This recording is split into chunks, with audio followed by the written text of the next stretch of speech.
Martin Reynaud, bonsoir. Merci d'être venu jusqu'à Saint-Jean-de-Luz pour présenter en avant-première votre film 5e set. Quel est le pitch ? Le pitch, c'est l'histoire de Thomas, joueur de tennis de 37 ans, presque 38, qui se met à gagner des matchs de qualification au tournoi de Roland-Garros. Mais Thomas n'a pas un parcours tout à fait direct, puisqu'il était, il y a 20 ans, quand il était jeune, le plus grand espoir du tennis français. Il a quasiment atteint la finale de ce même tournoi. Et donc, en fait, il a eu une carrière un petit peu erratique, un petit peu hésitante. Et à 38 ans, au moment où normalement on repose sa raquette et on s'arrête, il se met à gagner ses matchs. Et plus il gagne ses matchs dans les qualifications, plus il détruit l'équilibre qui s'était construit dans la défaite. Donc en fait, c'est le parcours d'un tennisman qui est, on ne sait pas trop où d'ailleurs dans sa carrière, et lui non plus.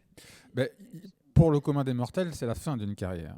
Mais pour lui ne sait pas. Un peu comme un Jimmy Connors qui n'a jamais annoncé la fin de sa carrière. Pour Thomas, même qu'il est 37, 38, 39, 40, en réalité, ça n'a pas beaucoup d'importance. Il est persuadé qu'il a encore devant lui ces beaux matchs, ces grands moments qu'il a eus quand il avait 17 ans. Le problème, c'est que c'était il y a 20 ans et que c'est un petit peu se battre pour quelque chose qui n'arrivera pas, mais il est persuadé pourtant que ça arrivera. Et c'est ça qui est assez incroyable dans le parcours de ce personnage.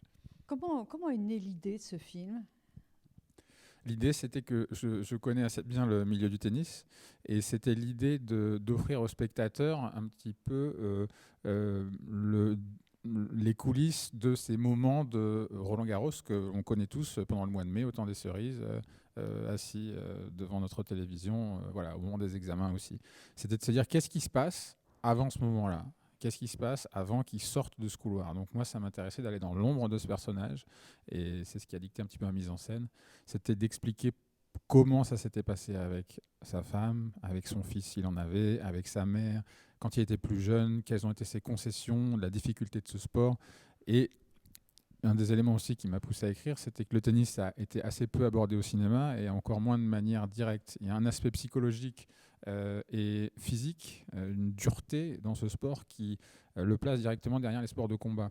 Et ça n'a jamais été abordé. C'était un peu mon objectif d'essayer de faire comprendre aux spectateurs qu'on n'arrive pas là sans avoir avant travaillé énormément et beaucoup souffert.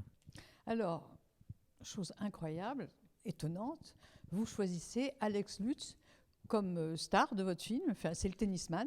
Il n'était pas du tout tennisman. Pourquoi vous l'avez choisi ? Non, il n'est pas du tout tennisman. Je l'ai choisi pour deux choses principalement. La première, c'est que il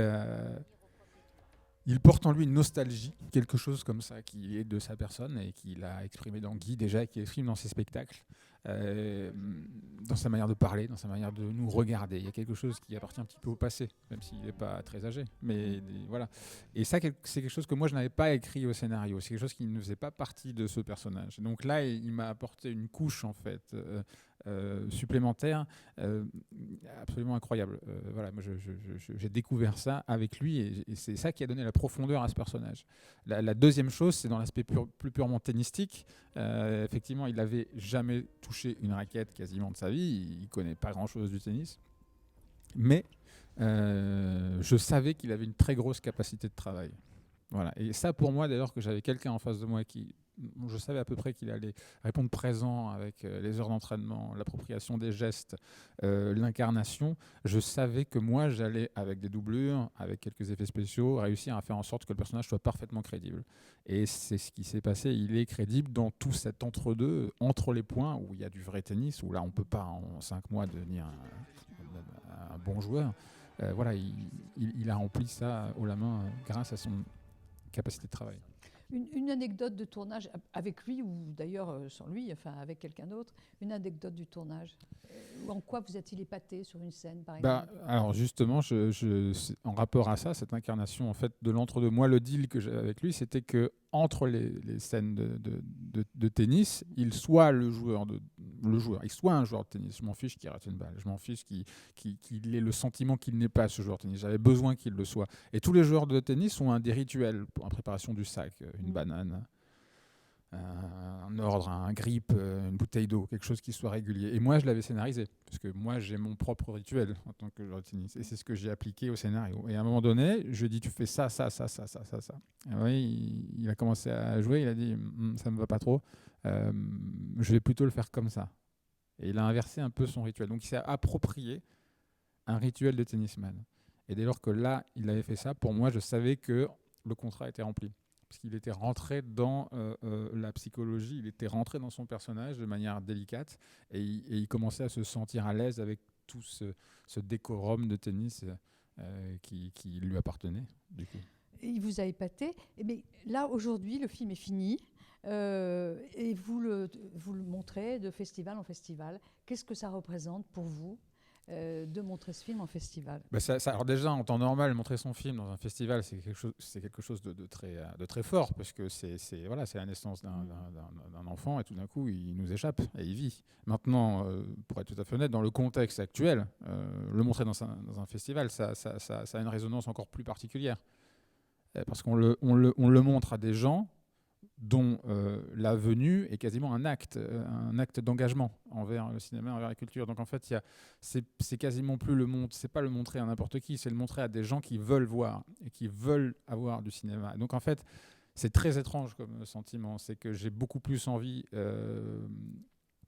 J'ai pas vraiment de peur, mais j'ai vraiment une envie de partage. Et je remercie ces gens qui viennent le voir, même ceux qui vont pas l'aimer. Donc ça vous touche que le film soit ça présenté ça me touche énormément que les gens viennent voir des films de cinéma, le mien, d'autres. Et là, il y a des gens dans ce festival et c'est absolument fantastique. C'est génial. Je vous sens assez ému là, mais qu'est-ce que c'est le cinéma pour vous finalement? Alors voilà, là je vais rompre un peu l'émotion parce que pour moi le cinéma c'est Top Gun. Voilà. C'est la première expérience dont je me souviens de cinéma, c'est Top Gun. Avec mon oncle au cinéma. Et je trouve ce film extraordinaire. Dans toute sa faiblesse et toutes ses qualités et dans toute sa magnificence. Voilà. Merci Quentin Renaud. De Merci rien. beaucoup. De rien.